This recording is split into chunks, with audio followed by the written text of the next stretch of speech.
Why are we starting so early? Why are we starting so early? I know, we're actually on time. It's crazy. We're on time. Kanai Nahara. Okay, so we'll begin. Do you need to wait for something or no? No, we're good. No, we're good to go. Awesome. Okay, so we're good to go. And I want to tell you in advance that I'm getting some complaints that our class turned into a talk show. Okay, and we're going to do something about this. Okay, this is a class. This is not a talk show, even though I talk and you listen. Pinchas actually came only for the talk show. He's like, listen, I see this rabbi talking on YouTube, on Facebook, and everywhere. I want to get him on a talk show. Okay. But no, we're not going to be doing much of a talk show today. We will maybe throw out a joke or here or two because I just can't help it. It's just my nature. But before we begin, I do want to tell those that are watching from outside or watching even the recording after the class, you must right now at the beginning of the class, if you didn't yet do it, hit subscribe. If you're on YouTube, hit subscribe and the bell so that you keep on getting notified every time we start this class. If you're on Facebook, you have an absolute obligation to hit share and put it in every single group that you know about. Share it to Facebook, to YouTube, wherever you got, share it, because this is your way of participating in the advancement and the enhancement of these teachings, and it's very important. So please make sure to do that right away before we forget anything else. Please do that. Even though, as I said, this is going to be a class, we'll be learning some Talmud over here. And I know my class is getting bigger because I started making a lot of jokes, which we will. We'll continue making the jokes, not a problem. But we actually have to cover the Talmud as well. Okay, Pinchas? I'm all in. You're all in. Pinchas is ready to learn some Talmud. What about you, Mendel? You ready to learn some Talmud? I think so. Why are you standing? We should sit down like a mensch. Don't stand there from the outside as if you're doing something. I don't know what you're doing. I wanted to ask a controversial question. You wanted to... Nothing to do with Gamara. Okay, so I'll tell you what, we are happy for you to ask a controversial question that has nothing to do with Gemara in about 10 minutes after we get through the beginning of the Gemara. This is very important, and David Peretz, we love you, but yeah, we like Dirtball even better, okay? He is Dirtball. Don't tell anybody. Hey, you just got doxxed, and don't tell the people that he's the dirt. Okay, all right. Now, I want to remind you guys, I got to remind you guys as follows. We are studying Talmud of Shabbat. We are on page 43A. We're actually started on 42B.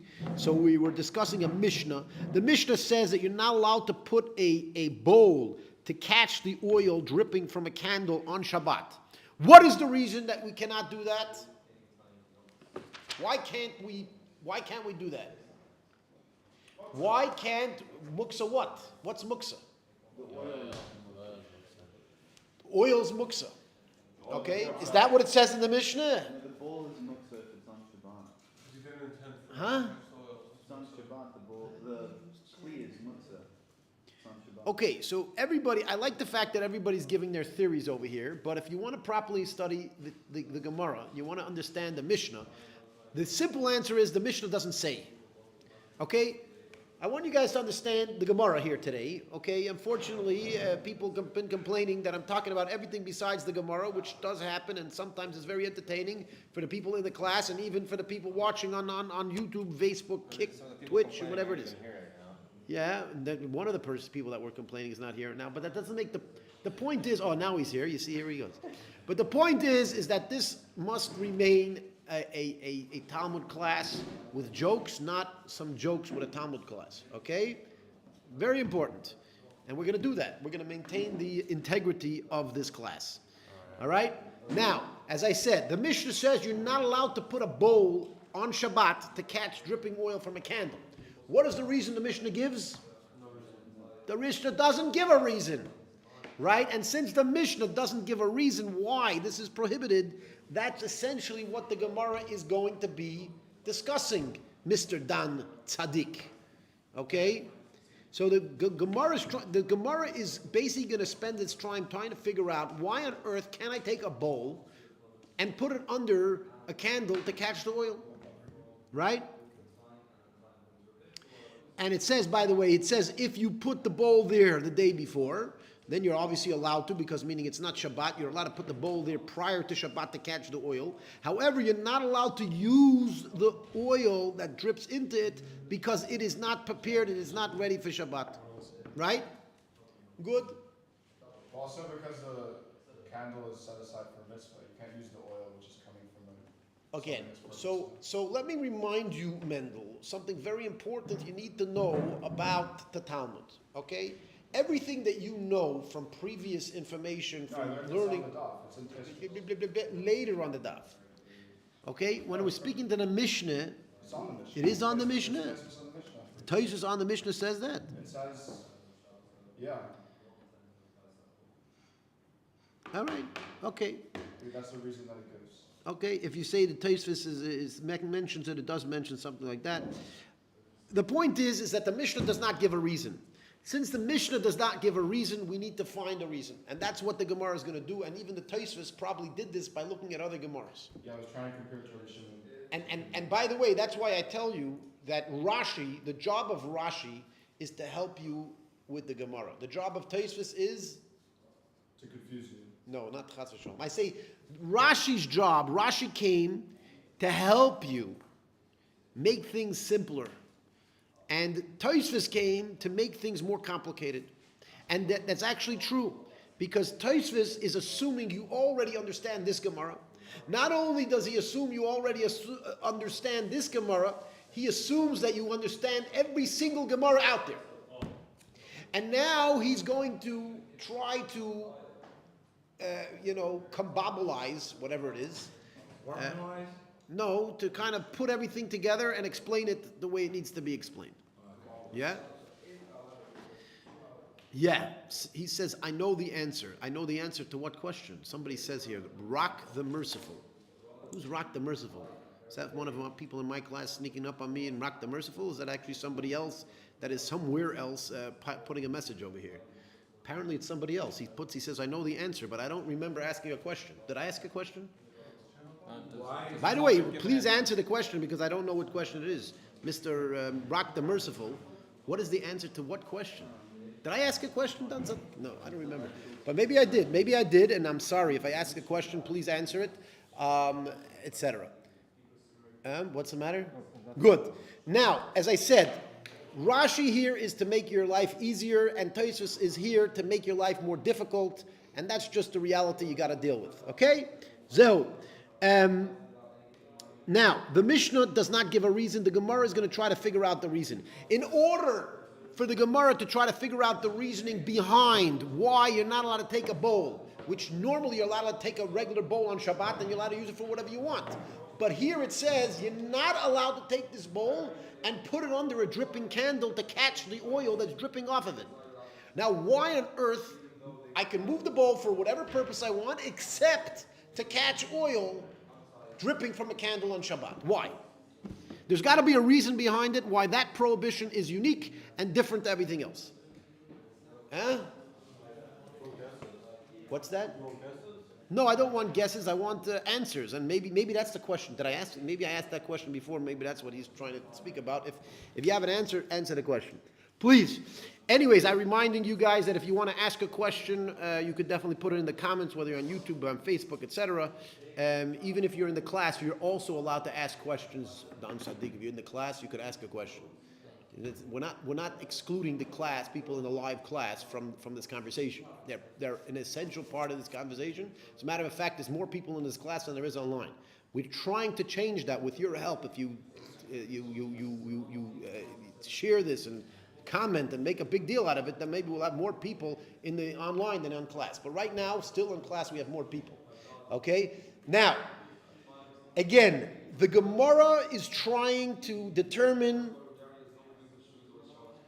what is the reasoning behind the Mishnah. Why does the Mishnah say you're not allowed to move a bowl, which you are normally allowed to move, but you're not allowed to move it for the purpose of catching oil that is dripping off of a candle? So I want you to understand the Mishnah and what its perspective is. The Mishnah tells you information but doesn't give you reason. Now the Gemara is going to try to analyze and figure out what in fact is the reason behind this rule. Okay? Makes sense? Again, who said the word muksa? You see the word muksa in the Mishnah? No. Who told you the word muksa? Where did you get the word muksa from? No, you got it from me. Okay, where did I get it from? I got it from rabbis, from community, from culture. We know the word muksa. But you know where the word muksa comes from? I'm going to tell you, Dan Sadiq, something very interesting. The word muksa essentially is coming from this very Gemara. This is the original source of the concept of muksa. Okay, and now our Gemara, you have to realize that our Gemara is coming up with the concept, or going to introduce for the first time the concept of muksa, and therefore you have to understand the Gemara is trying to analyze it from scratch to bring it out from the beginning. Okay, and it's being brought out from this particular rule of this Mishnah that you're not allowed to take a bowl and put it under a candle to catch the dripping oil. Okay, in order to begin the analysis, the Gemara starts the analysis as follows. The Gemara starts the analysis by quoting Rav Chisda. And I want to tell you something that guys in this class have been having a very hard time understanding. Rav Chisda was not necessarily commenting on the Mishnah. Rav Chisda was a completely independent person that said something about, we don't know what he said it about. Okay? He said it about something or other.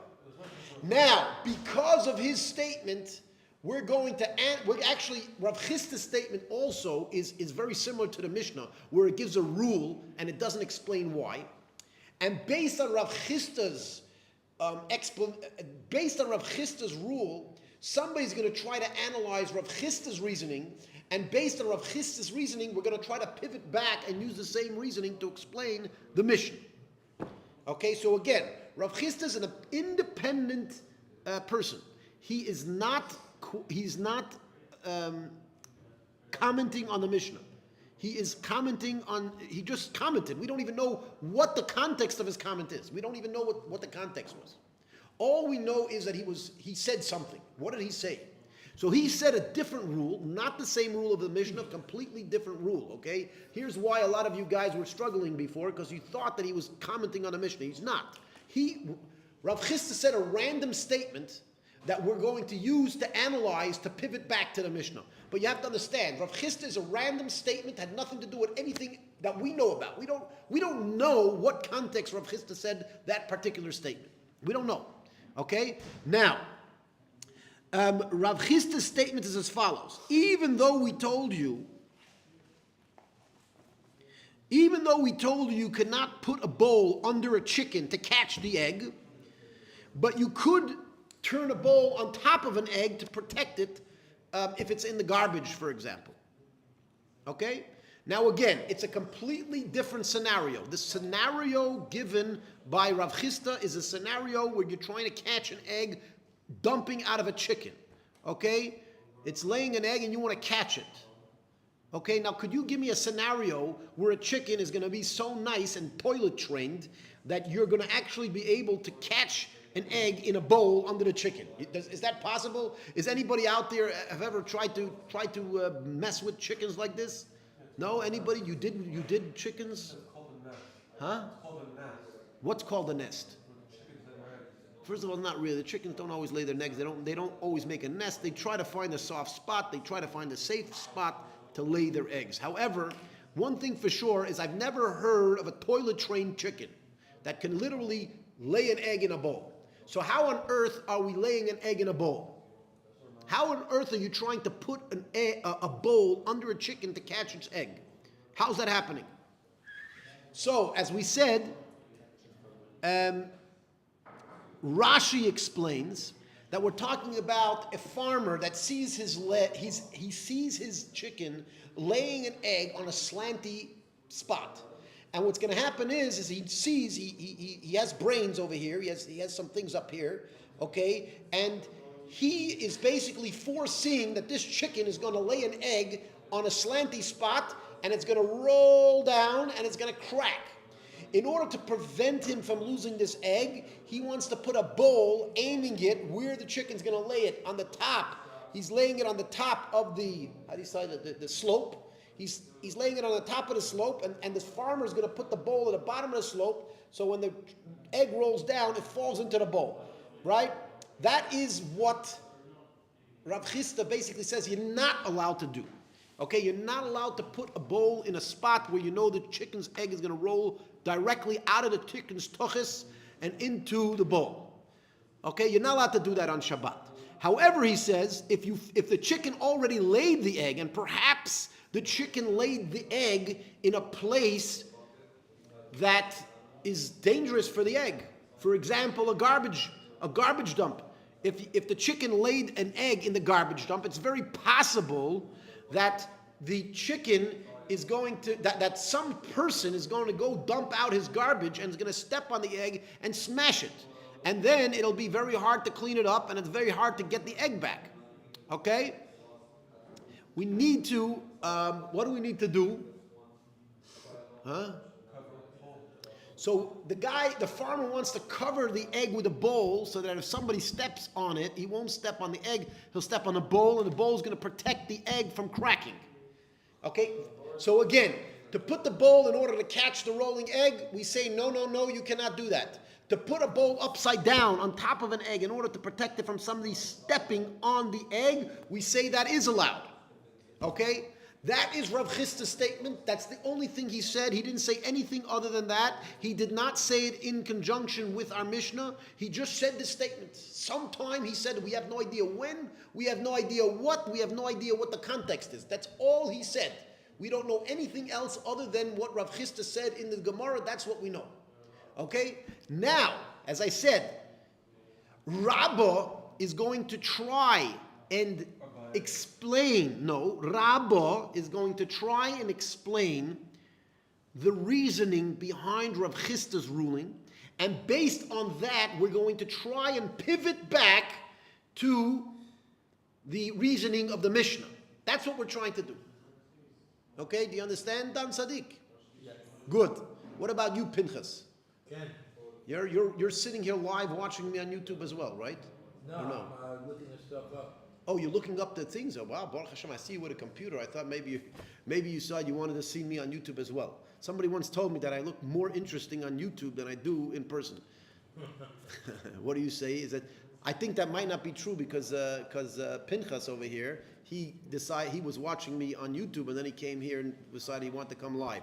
If you want to come study with me live, it's very simple. You take a flight to Israel. You come to the northern city of Tzfat. It's the holy city. It's known for its Kabbalistic traditions, right? And by the way, for a lot of Torah study traditions, this holy city of Tzfat, you come here if you could find the flight. Most of the flights these days are canceled because they think Iran's going to bomb us. I hope they don't, but it's very likely they will. And if they try to bomb us in middle of this class, we will get up and run to the bomb shelter, which is only about, how far is it?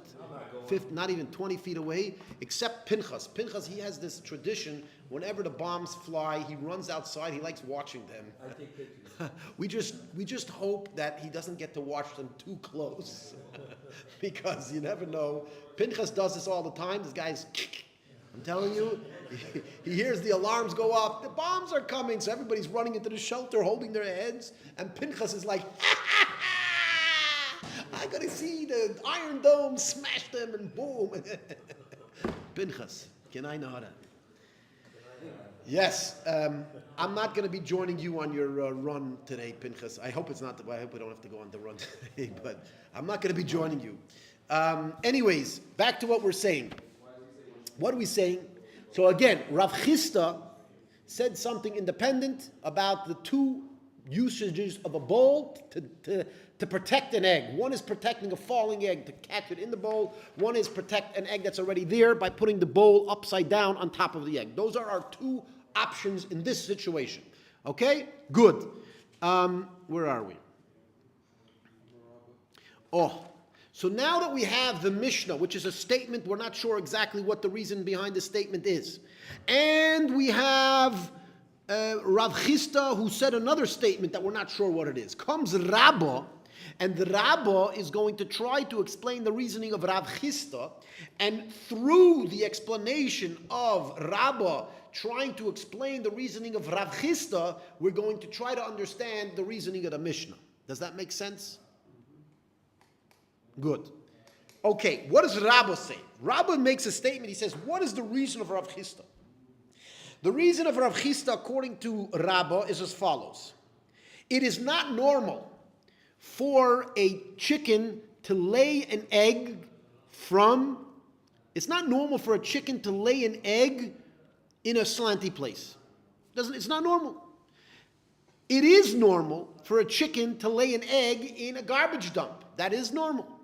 Hi to Louise Cox from Sydney, Australia. Thanks for joining us. By the way, I see some people ask questions. We will get to them. It's just very important that we stay on topic just for a little bit till we get the information well. And then we're going to deal with some of the brilliant questions that are coming from the Rock the Merciful, and David Ben Leon, whoever they are. We're going to deal with your questions in a moment. But for now, just hold on, because we need to get through this concept, because if we don't get through this concept, everybody's going to get confused, and then my students are going to come to me after the class and say you care more about being a talk show host than you do about being a teacher, and that's not true, okay? I'm happy to have a talk show while I'm teaching, but I'm not happy to be a teacher in the middle of a talk show, okay? The main thing here is to teach you the Talmud, okay? The secondary thing is to have all these people all over the world, Baruch Hashem, join us, and maybe they should also learn the Talmud.